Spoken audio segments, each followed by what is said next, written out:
Brain tumour में surgery का एक बहुत इंपॉर्टेंट रोल है। जैसा आप समझ सकते हैं कि जो हमारा स्कल है वो एक क्लोज्ड कंपार्टमेंट है और क्लोज्ड कंपार्टमेंट में जब भी ट्यूमर एक साइजेबल स्पेस ऑक्यूपाई करता है तो हमें सर्जरी की ज़रूरत पड़ती है उस प्रेशर को रिड्यूस करने के लिए।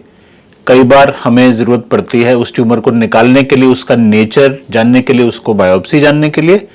और कई बार और इम्पॉर्टेंटली जब हम देखते हैं कि ट्यूमर बढ़ता जा रहा है, आगे आने वाले नुकसान से बचने के लिए हमें प्रिवेंटिव रोल भी सर्जरी का एक बहुत इंपॉर्टेंट है। तो बेसिकली हमने देखा कि ये 3-4 रीजंस हैं कि हम ब्रेन ट्यूमर्स में सर्जरी क्यों करते हैं। और इस सर्जरी का ऑनेस्टली स्पीकिंग अगर हम एक बड़े ब्रेन ट्यूमर की बात करें तो और कोई खास दूसरा ऑप्शन नहीं होता है। कुछ सिचुएशंस होती हैं जिसमें हम ब्रेन ट्यूमर की सर्जरी ना करके हम एक छोटे साइज के ट्यूमर का सिर्फ बायोप्सी करते हैं।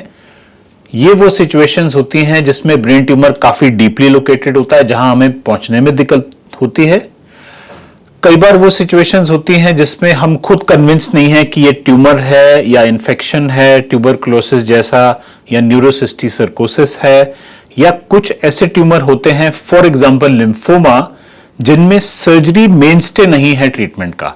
तो ऐसे पेशेंट्स के लिए अगर हम बायोप्सी ले पाते हैं उसके बाद उनके आगे का ट्रीटमेंट रेडिएशन, कीमोथेरेपी और तरह के इलाजों से किया जा सकता है। अब एक और बात आती है कि ब्रेन ट्यूमर सर्जरी का मतलब क्या है, उसमें क्या होता है। तो इसमें हमें समझना है कि सर्जरी कई तरह की होती है। कुछ कॉमन टाइप्स ऑफ सर्जरी मैं आपको डिस्क्राइब करूंगा यहां पे। जो सबसे कॉमन सर्जरी हम करते हैं इसको हम कहते हैं नेविगेशन गाइडेड माइक्रो सर्जरी।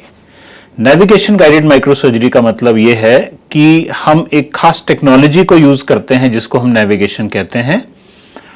जो ट्यूमर ब्रेन सरफेस के पास में आ रहा है, तो जब हम एक स्पेशल नेविगेशन एमआरआई करके नेविगेशन वर्क स्टेशन में उस इंफॉर्मेशन को डालते हैं, ऑपरेशन थिएटर में हमारे पास एक प्रोब होता है, वो हमें पॉइंट डेमोन्स्ट्रेट करता है कि ये ट्यूमर सबसे सरफेस के पास कहां पे आ रहा है। तो इस टेक्नोलॉजी से हमें बहुत हेल्प मिलती है कि आजकल हम बहुत ही छोटी ओपनिंग जैसे कि 2 इंचेस या 3 इंचेस की ओपनिंग से हम ट्यूमर को माइक्रोस्कोप के अंडर हाई मैग्निफिकेशन से बहुत ही हाई डिग्री ऑफ सेफ्टी से हम उसको रिमूव कर पाते हैं। तो नेविगेशन से हमें क्या फायदा मिलता है कि हम ऑपरेशन के दौरान एक बहुत ही छोटी ओपनिंग क्रिएट कर सकते हैं, नंबर 1। नंबर 2, किस डायरेक्शन में हमको ट्यूमर का पीछा करना है, ट्यूमर को अंदर जाके निकालना है, उसमें भी हमको गाइडेंस मिलती है। जब हम ट्यूमर सारा निकाल लेते हैं तो हम नेविगेशन से चेक करते हैं कि हम सारे मार्जिन्स तक ट्यूमर के पहुंच गए हैं। अब एक और दूसरी तरह की सर्जरी है जिसको हम एंडोस्कोपिक न्यूरोसर्जरी कहते हैं।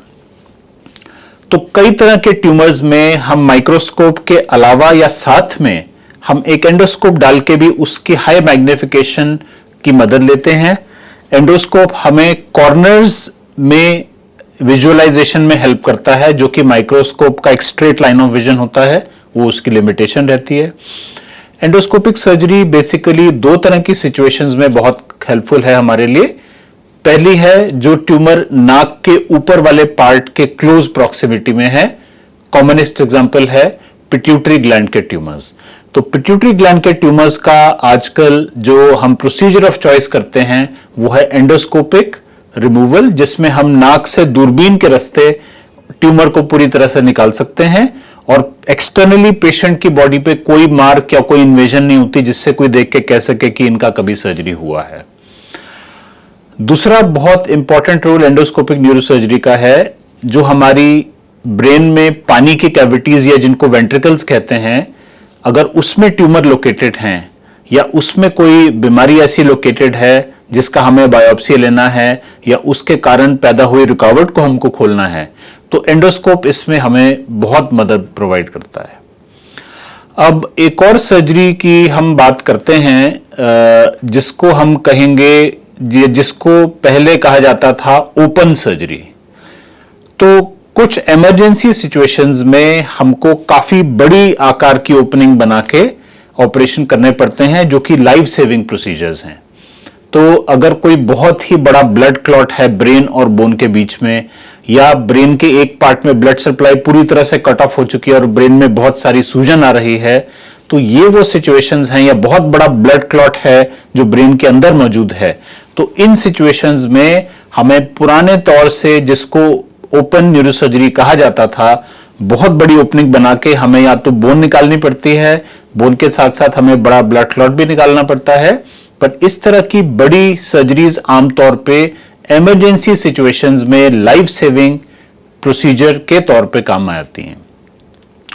एक और खास तरह की टेक्निक है जिसको हम साइबर नाइफ कहते हैं, जो कि एक्चुअली नॉन इन्वेजिव न्यूरोसर्जरी है, जिसमें कोई भी कट या कोई भी पेन या प्रैक्टिकली कोई भी रिस्क नहीं होता है। तो in different kinds of surgical technique किस केस में किस में क्या फायदा है, किस में क्या नहीं है, ये एक जजमेंट का मैटर होता है।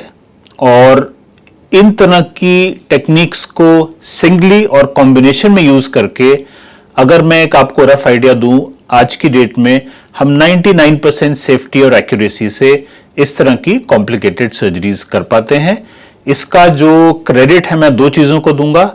एक तो है बहुत ही एडवांस्ड और कंटेम्प्रेरी टेक्नोलॉजी हमारे पास अवेलेबल है, चाहे हम ऑपरेशन थिएटर के अंदर की बात करें, हमारे पास high zoom, high quality, high resolution magnification के साथ माइक्रोस्कोप्स अवेलेबल हैं, हमारे पास नेविगेशन जैसी टेक्नोलॉजीज अवेलेबल हैं। जो इंस्ट्रूमेंट जिससे हम ट्यूमर एक्चुअली निकालते हैं वो एक और खास तरह का इंस्ट्रूमेंट होता है। दूसरा मेन क्रेडिट है एक अप्रोप्रिएट टीम जिसके पास इनफ एक्सपीरियंस है अलग अलग तरह की सर्जरीज का। तो इस तरह की टेक्नोलॉजी और टीम वर्क के साथ हम कह सकते हैं 99% पेशेंट्स में हम एक अच्छा रिजल्ट दे सकते हैं।